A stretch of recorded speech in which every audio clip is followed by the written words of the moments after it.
నా పేరు గొట్టెపర్తి శ్రీనివాసు, తెలంగాణ ఉద్యమకారుణ్ణి, కాంగ్రెస్ లీడర్ని, 57వ డివిజను. గత ప్రభుత్వంలోంచి నేను బట్టి గారి సమక్షంలో కాంగ్రెస్ పార్టీలో చేరి ఆ కాంగ్రెస్ పార్టీ అభ్యర్థి కోసం ఎంతో కష్టపడ్డందుకు ఇక్కడ ఉన్న భూములన్నింటినీ కూడా కబ్జా చేయడానికి, ఇక్కడ ఉన్న భూములన్నీ కూడా అమ్ముకోవడానికి సంసిద్ధం. నైట్ పొక్లైన్లు పెట్టి, జేసీపీలు పెట్టి, ఇక్కడ గుడ్లు బళ్ళు కట్టిస్తాని ప్రజల్ని మెప్పించి నైటే అందరినీ పిలిపించి అవన్నీ కార్యక్రమాలు చేస్తుంటే నేను ఎన్నోసార్లు ఎంఆర్ఓ గారికి పంపించా, ఆర్ఐ గారికి పంపించా, కలెక్టర్ గారికి పంపించా. కలెక్టర్ గారికి గ్రీన్వేట్స్ డేలో పెడితే ఎంఆర్ఓ గారికి రాశారు. ఎంఆర్ఓ గారికి వచ్చి మేము ఫినిషింగ్ వేస్తామని చెప్పారు. ఇప్పుడు మళ్ళీ వాళ్ళు కట్టుబడి కడుతున్నారు. ఎందుకు కడుతున్నారు అంటే మాకు ముస్తఫా ఇచ్చిందని చెప్తున్నారు. ఆయన ఇయ్యటానికి ఆయన ఎవరు, కట్టడానికి వీళ్ళెవరు? ఏదైనా ఇస్తే ప్రభుత్వం నుంచి పేద ప్రజలకి గవర్నమెంట్ సాయం చేస్తుంది అనేది మా ఆలోచన.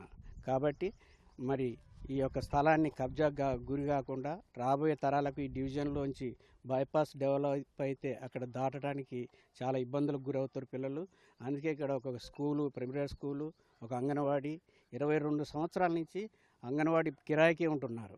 ఈ స్థలంలో నిధులు వచ్చినప్పుడే కట్టండి, అంతవరకు దీన్ని కాపాడండి, ప్రభుత్వ స్థలం అని చెప్పి చుట్టూ ఫెన్సింగ్ వేసి ఇచ్చేయండి. నేను ముస్తఫా కోసం చాలా కష్టపడ్డా, గెలిపించిన.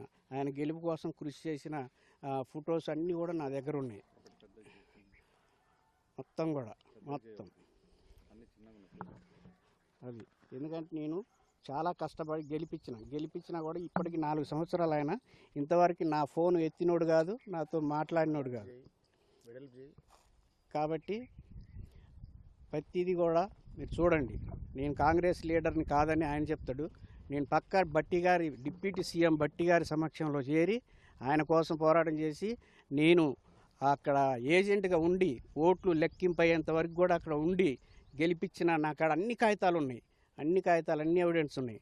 అయినా కూడా ఆయన లెక్క చేయడు ఇక్కడ. కాకపోతే ఏంటంటే ఇక్కడ ఈ భూములు మొత్తం ఆయన చేసే పని మంచిది కాదు, ఇది ప్రభుత్వానికి మంచిది కాదు, ప్రజలకు మంచిది కాదు. 57వ డివిజన్లో ఎంక్వైరీ చేసి దీని చుట్టూ ఫెన్సింగ్ వేయాల్సిందిగా కోరుతున్నాను. ఎందుకంటే నేను కాంగ్రెస్ పార్టీలోకి వచ్చిన, కాంగ్రెస్ పార్టీ కోసం పనిచేసిన. గత ప్రభుత్వం నాకు కొన్ని ఇబ్బందులు కలిగించినా కూడా నేను మళ్ళీ కాంగ్రెస్ పార్టీలోనే ఉంటున్నా, కాంగ్రెస్ పార్టీ కోసం పనిచేస్తున్నా. ఆటో దోలుకుంటూ కూడా నేను బతుకుతున్నా. నాకు ఆరోగ్యం బాగాలేనప్పుడు శ్రీనివాస్ రెడ్డి గారు వచ్చి చూశారు, వాళ్ళందరూ వచ్చి చూశారు. అయినా కూడా నేను అందరికీ అనుకూలంగా ఉన్నా. కాకపోతే ఏంటంటే నేను ఇప్పుడు ప్రస్తుతం కాంగ్రెస్ పార్టీలో కొనసాగుతున్నా. ఈ భూమి అన్యాక్రాంతానికి గురి కాకుండా ఇక్కడ అక్కడ పైన 2 కూడా ఫినిషింగ్ వేయాలి. అక్కడ కాలువకట్ట సాగర్ కాడ కూడా మొత్తం బాగు చేశారు. కొంచెం ఎంఆర్ఓ గారు, ఆర్ఐ గారు, ఆర్డీఓ గారు, కలెక్టర్ గారు కొద్దిగా ఈ స్థలాల మీద దృష్టి పెట్టి ఈ 57వ డివిజన్ ప్రజలకి కొంచెం న్యాయం చేయాలి. కొంచెం వీళ్ళందరినీ కూడా మంచి జరగాలని కోరుకుంటూ నేను ఈ యొక్క మాటలు ముగిస్తున్నాను. Thank you.